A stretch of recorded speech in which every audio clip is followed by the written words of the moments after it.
Class 10 का प्रश्नावली 6.2 से देखिए, इसमें क्वेश्चन में क्या है कि आकृति 6.17 ये है 6.17 ये जो आकृति में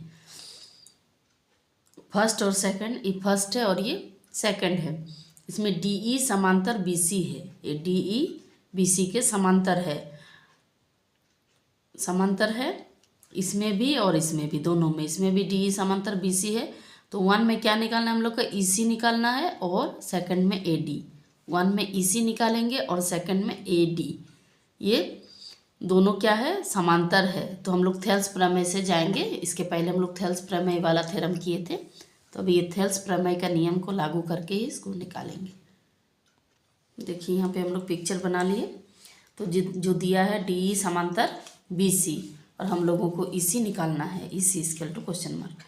तो हम लोग क्या बोलेंगे, थेल्स प्रमेय से, थेल्स प्रमेय से क्या मिलेगा इसमें, थेल्स प्रमेय से AD/DB।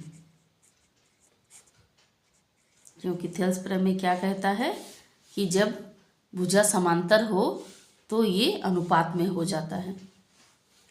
और इधर हो जाएगा AE, इधर AD और DB अनुपात में हो रहा है, और इधर AE और EC, AE/EC। अब AD का मान कितना है देखिए, 1.5 सेंटीमीटर और DB का 3 सेंटीमीटर,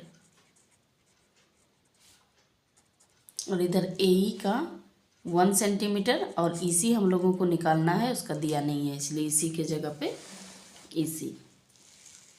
अब देखिए इसको क्रॉस, ये बीच में बराबर जब हो जाता है, क्रॉस मल्टीपल होता है, पहले सेंटीमीटर इधर काट दीजिए।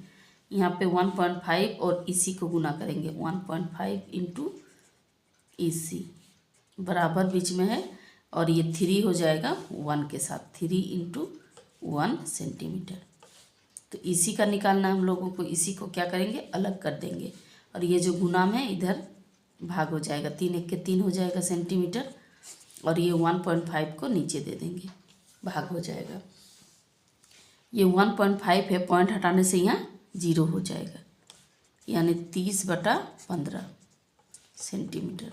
तो 15 के 15, 15 दूने 30, यानी इसका निकलेगा 2 सेंटीमीटर। इसी का मान क्या हो गया हम लोगों का, 2 सेंटीमीटर। ये हो गया इसका आंसर। इसका सेकंड नंबर देखिए, ये हो गया फिगर। इस ABC एक त्रिभुज है जिसमें DE समांतर BC, ये BC और DE समांतर है, और ये थेल्स प्रमेय से हम लोगों को AD निकालना है, AD का मान। देखिए हम लोग दिए हैं DE समांतर BC, तो थेल्स प्रमेय से क्या करेंगे, AD तो निकालना है। तो थेल्स प्रमेय से जब समांतर होता है तो भुजा अनुपात में हो जाता है। क्या हो जाएगा, AD/DB बराबर AE/EC।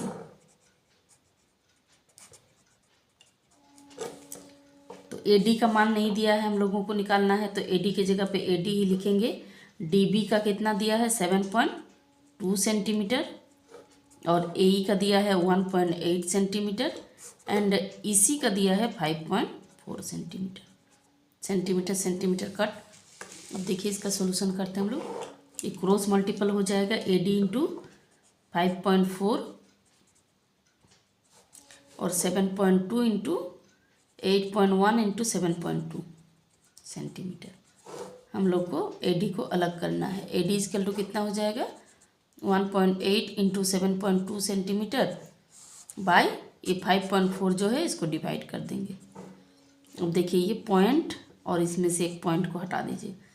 ये भी पॉइंट हटाने के लिए क्या करेंगे, नीचे हम लोग 10 दे सकते हैं ना, पॉइंट के बाद एक संख्या है इसलिए 10। यहाँ पे 18 गुना 72 बाय 10 गुना 54, इसको काटते हैं। 18 3 54, 3 से ये कटेगा, 3 दूने 6, 3 4 12, और ये 10 है, ये 2.4 है, मतलब 24 है, तो ये 0 है ना इस एक, तो ये क्या हो जाएगा, 2.4 हो जाएगा। ठीक है, जब 24 को 10 से भाग देते हैं तो 2.4 सेंटीमीटर। यही आंसर है इसका AD का 2.4।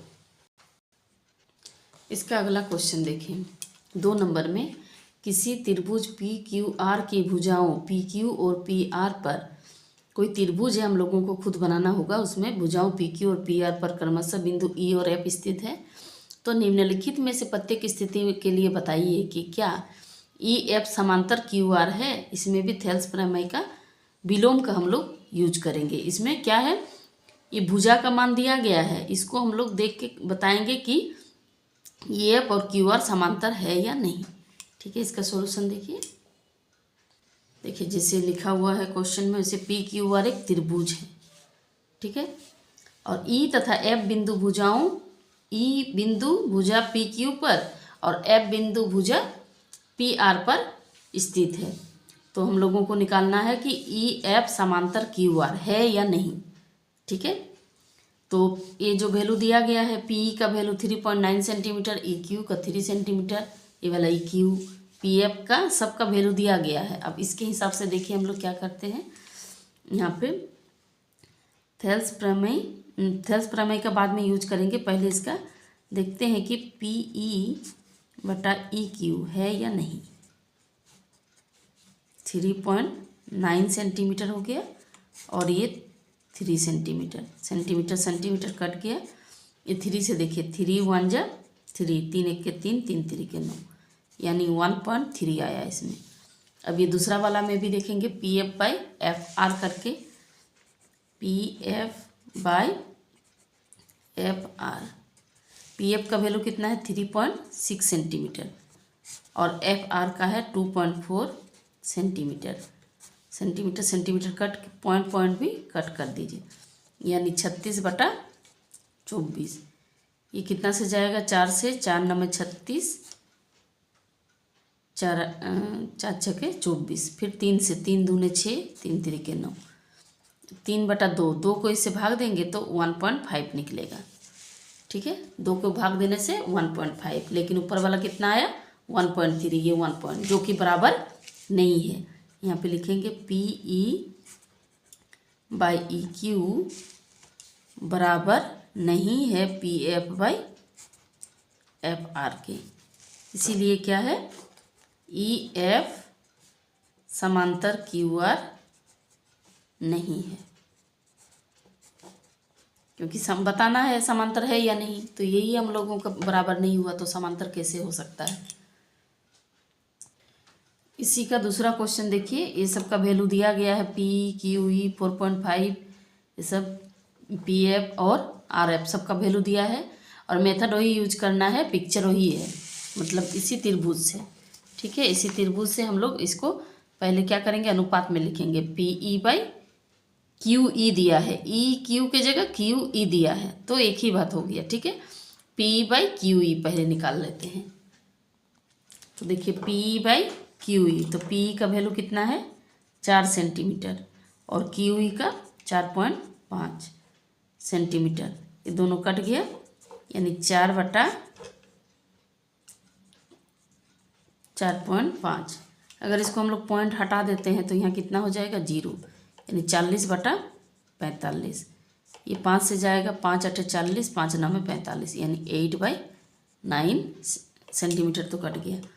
उसके बाद पी एफ का वैल्यू कितना है 8 सेंटीमीटर और आर एफ का 9 सेंटीमीटर, यानी 8/9। ये हो गया इसका। देखिए ये दोनों क्या है, बराबर है। जब ये बराबर हो जाएगा, यहाँ लिखेंगे P E by Q E बराबर P F by R F. तब क्या हो जाता है, थेल्स प्रमेय से, थेल्स प्रमेय के विलोम से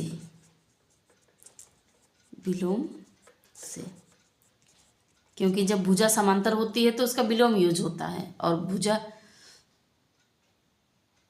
अनुपात में होती है, नहीं, अनुपात में होने से उसका विलोम यूज करके हम लोग समांतर करेंगे, और जब समांतर होती है तो थेल्स प्रमेय से। तो ये हो गया थेल्स प्रमेय के विलोम से क्या हो जाएगा, ये समांतर, जो कि हम लोगों को दिखाना था। ये समांतर क्यू आर है लिख सकते हैं, या यहाँ तक लिखने से भी काम चलेगा।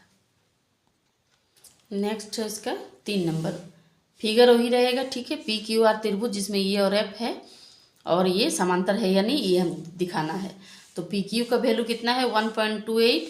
पी आर इधर देखिए, पी आर आगे पीछे करके दिया है तो हम लोगों को अच्छे से सजा के लिखना है। पी क्यू पहले P Q by P E, P E का कितना है 0.18, तो P Q by P E, P Q का है 1.28 और पी ई का 0.18 सेंटीमीटर सेंटीमीटर। ये दोनों कट गया। पॉइंट भी हटा दीजिए इसका, क्योंकि यहाँ भी पॉइंट के बाद 2 संख्या, यहाँ भी पॉइंट के बाद 2 संख्या, यानी 128/18। अब देखिए ये कटेगा इसमें, 2 का टेबल में 2 न में 2 छके 12, 2 चरे 8, और तो कटेगा नहीं, ये 64/9। इसको पॉइंट भी हम लोग निकाल सकते हैं, ठीक है। इसका पॉइंट निकाल लेंगे, पहले इसको कर लेते हैं हम लोग। P R by P F, इसमें भी पॉइंट हटा दीजिए। पी आर का वैल्यू कितना है देखिए, पी आर ए वाला और पी एफ, ठीक है। इससे ऐसे नहीं दिया है, ये पूरा वाला दिया है और इसका आधा दिया है, ठीक है। लेकिन दोनों में दोनों तरफ सेम करके ही करना चाहिए, ठीक है।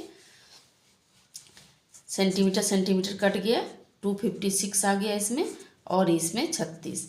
ये देखिए 9 का टेबल में जाएगा 4 से, 4 9 में 36, 4 छके 24, 4 4 16, इसमें भी 64/9 आया, ठीक है। इसमें भी सेम, हम लोग को डिवाइड नहीं करना पड़ा, दोनों सेम आ गया। जब दोनों बराबर आ जाता है, यहाँ लिखेंगे P Q by P E बराबर P R by P F. जब ये दोनों बराबर हो गया, थेल्स प्रमेय के विलोम से, थेल्स प्रमेय के विलोम से क्या हो जाएगा, ई एफ समांतर क्यू आर। वो दिखाना था हम लोगों को, ये दोनों समांतर है।